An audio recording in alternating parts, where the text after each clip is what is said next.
दोस्तों, आज की कहानी है सासू माँ। अब ननद रानी के लिए मेरे से खाना नहीं बनेगा।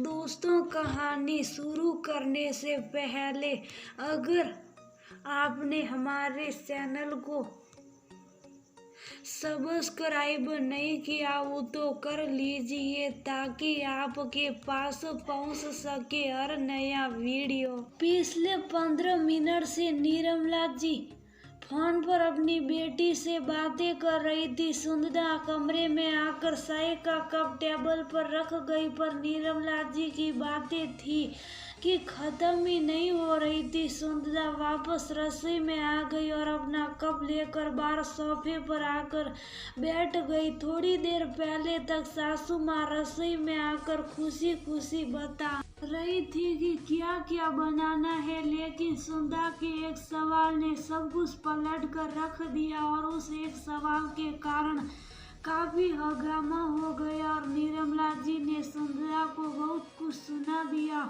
सुंदरा ने आज उन्हें सच का आईना दिखा ही दिया, पर कई बार ऐसा होता है कि इंसान खुद गलती करता है और अपनी गलती मानता भी नहीं। बस वही हाल निर्मला जी का था। पिछले 2 दिन निर्मला जी क्या बनाना है, कितना बनाना है समझाए जा रही थी। आखिर निर्मला जी इस घर की मुखिया जो ठहरी, उनके इस घर में उनका बड़ा बेटा पवन, बहुत सुंदर और उनके 2 बच्चे सुनिया और निधि रहते हैं।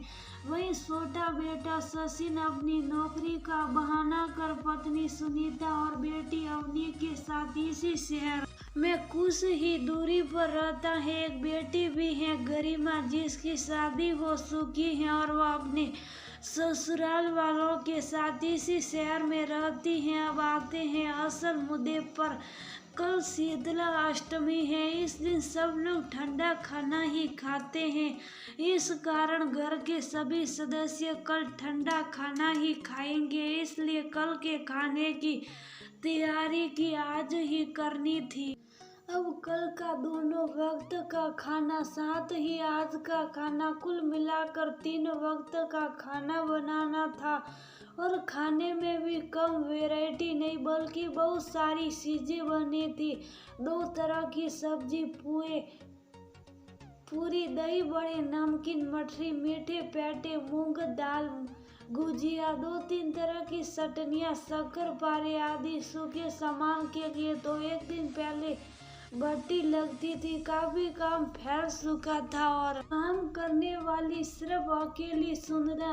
उस पर भी सबसे बड़ी बात यह कि खाना सिर्फ इन 5 लोगों का नहीं बनेगा, ननद और देवर के पूरे परिवार के लिए बनेगा। देवर देवरानी की शादी को भी 7 साल हो चुके हैं, पर शीतला अष्टमी पर कभी मदद कराने या नहीं आती, बस पूजा करने और रीति रिवाज के समय यहाँ आती है और अपनी उपस्थिति दोहराकर खा पी कर निकल जाती हैं। जाते जाते शाम का खाना भी पैक करा के ले जाती हैं। वही ननद की शादी को भी 13 साल हो चुके हैं, पर निर्मला जी का नियम है कि वह बेटी के घर खाना जरूर भेजती है। ननद के पूरे परिवार के लिए दोनों टाइम का खाना यहाँ से पैक होकर जाता है, इसलिए ननद रानी को भी शीतला अष्टमी पर ज्यादा मशक्कत नहीं करनी पड़ती। वह तो बस रोटी राब बनाकर रख देती हैं और उसी से दूसरे दिन दोनों सास बहू पूजा कर लेती हैं, क्योंकि पता है खाना तो उसके मायके से आ जाएगा। अब बसी निर्मला जी, हाँ, वह रसोई मदद करने जरूर आती हैं, पर थोड़ा उम्र का तकाजा है और थोड़ा सास होने का रोब, इसी कारण मदद कम करती हैं और ताने ज्यादा मारती हैं। और सुंदर सब कुछ सुनकर भी परिवार वालों की खुशी के लिए शुभ साफ काम कर लेती थी, लेकिन इस बार सुंदरा की तबीयत ठीक नहीं थी।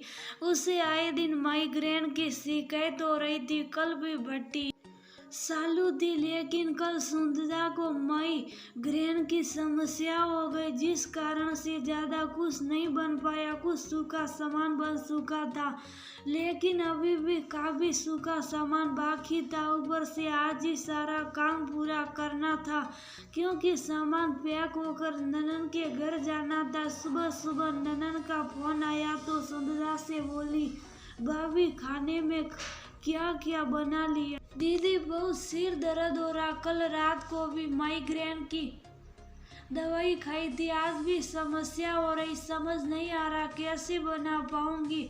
अगर आप आ जाती तो थोड़ी मदद मिल जाती। सुंदर ने भी सपाट शब्दों में कहा। अरे भाभी, मैं आपकी मदद करने आऊंगी तो मेरे ससुराल वाले क्या कहेंगे? इससे अच्छा आप छोटी भाभी को फोन कर लो, कहकर ननन ने फटाफट फोन रख दिया। उसकी बात सुनकर सुंदरा को बहुत बुरा लगा, फिर भी उसने हिम्मत करके निर्मला जी से कहा, मम्मी जी मेरी तबीयत ठीक नहीं है, मैं इतने लोगों खाना अकेले नहीं बना पाऊंगी। आप सुनीता को बोल दीजिए, वो आ जाएगी तो थोड़ी मदद मिल जाएगी। उसकी बात सुनकर निर्मला जी ने कहा, तो तू कौन सा अकेली खाना बनाती है, मैं भी तो तेरी मदद करती हूँ। ऊपर से तूने मेरी बेटी को भी मदद के लिए बोल दिया, थोड़ी सी शर्म भी नहीं आई? उसके ससुराल वाले क्या सोचेंगे? निर्मला जी की बात सुनकर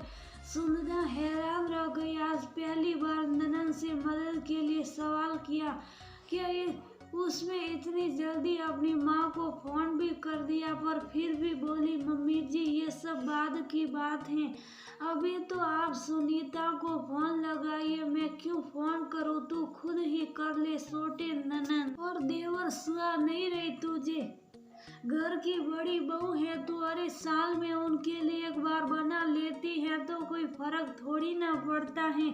सासू माँ भी बड़बड़ाती हुई सोफे पर बैठ गई। आखिर सुंदर ने ही अपनी देवरानी को फोन किया और जानबूझकर फोन स्पीकर पर रख दिया। सुनीता, तुम आज आ जाती तो अच्छा होता, मेरी थोड़ी मदद हो जाती, मुझे बहुत सिर दर्द हो रहा है, इतने लोगों का खाना शायद मैं नहीं बना पाऊंगी। अरे भाभी, आप पहले फोन करती तो मैं जरूर आ जाती, अभी फिलहाल तो मैं अपने मायके आई हुई हूँ, यहाँ माँ की तबीयत थोड़ी खराब है, कहकर उसने भी फोन रख दिया, क्योंकि वह जानती थी कि कैसे भी करके सासू माँ सुंदर से खाना बनवा ही लेगी। सुंदर ने सासू माँ की तरफ देखा तो वह ने सुंदर को ही ताना मारते हुए कहा, अरे उसकी माँ की तबीयत खराब है तभी नहीं आई, वरना तेरी तरह काम सोर नहीं है वो। अरे मेरी छोटी बहू तो गुणों की खाने। सुंदरा को निर्मला जी की बात बहुत लग रही थी, इसलिए उसने साथ की साथ सुनीता के मम्मी को फोन लगा दिया और उनका फोन भी स्पीकर पर रख दिया। जब उधर से उसकी मम्मी ने फोन उठाया तो सुंदरा ने कहा, नमस्ते आंटी जी, कैसी हैं आप? बस बेटा मैं ठीक हूँ, कल शीतला अष्टमी है तो उसकी तैयारी कर रही हो। अच्छा, क्या आप सुनीता से बात करवा सकती हैं? मुझे कुछ जरूरी काम था। अरे बेटा सुनीता यहाँ कहाँ, कल शीतला अष्टमी आपके घर में भी तो है, तो कितना काम होता आपको तो पता ही है। मेरी बेटी तो वैसे भी बहुत मेहनती है, हर साल कितना अच्छा खाना बनाती हैं। पिछले साल में मैंने मूंग दाल खाया था, उसके हाथ का बस एक निवेदन करती हूँ बेटा, तुम भी मेरी बेटी जैसी हो, थोड़ा मेरी बेटी की मदद भी कर दिया करो, वो अकेली इतना कुछ कैसे करेगी? वैसे भी आपकी मम्मी जी का स्वभाव कितना संकट है। कोई बात नहीं आंटी जी, मैं हूँ ना, बस वो आती होगी, चलिए आप अपना काम कीजिए। सुंदर ने फोन रखते ही अपनी सासू माँ की तरफ देखा। निर्मला जी उसने से नजरें भी नहीं मिला पा रही थी। आखिरकार सुंदर ने कहा, माफ करना मम्मी जी, आप अपने छोटे बच्चों के लिए मुझे दो बातें सुनाती हैं, वो आपके छोटे बच्चे हमारे इस्तेमाल कर रहे हैं। अब वो समझ जाइए, पर अब मैं उन लोगों के लिए खाना नहीं बनाऊंगी। मुझसे जितना बन पड़ेगा मैं अपने परिवार के लिए बना लूंगी। इसके अलावा मैं किसी चीज को हाथ भी नहीं लगाऊंगी। उन लोगों से कह दीजिए कि अपने खाने का बंदोबस्त खुद कर ले। अरे उस निकम्मी बहू को तो छोड़, मेरे बारे में इतना झूठ बोलती हैं, पर मैं इतने सालों से अपनी बेटी के ससुराल खाना भेज रही हूँ। अगर इस बार नहीं भेजूंगी तो उसके ससुराल वाले क्या सोचेंगे। देखिए मम्मी जी, आपको ननद रानी के घर पर कुछ भिजवाना है तो आप बाजार से सूखा सामान खरीद कर भिजवा दीजिए, पर अब मैं इतने लोगों का खाना नहीं बना पाऊंगी। मैं भी इंसान हूँ, इन लोगों ने मुझे मुफ्त की नौकरानी ही समझ लिया। उन्हें भी तो सोचना चाहिए था कि थोड़ा आगे बढ़कर खुद मदद करा दे। यार छोड़िए, मुझे किसी से उम्मीद नहीं। अब मैं मुफ्त की नौकरानी बनने से इनकार करती हूँ और मैं उनसे कुछ नहीं कहूँगी। आप खुद फोन करके उनसे कहेगी। जब सासू माँ ने देखा कि अब सुंदर ने भी मन बना लिया है कि उसे अब किसी के सामने नहीं झुकना है और वह गलत भी नहीं है, तो अपने आप अपनी बेटी और बेटे को फोन लगाने चल दी।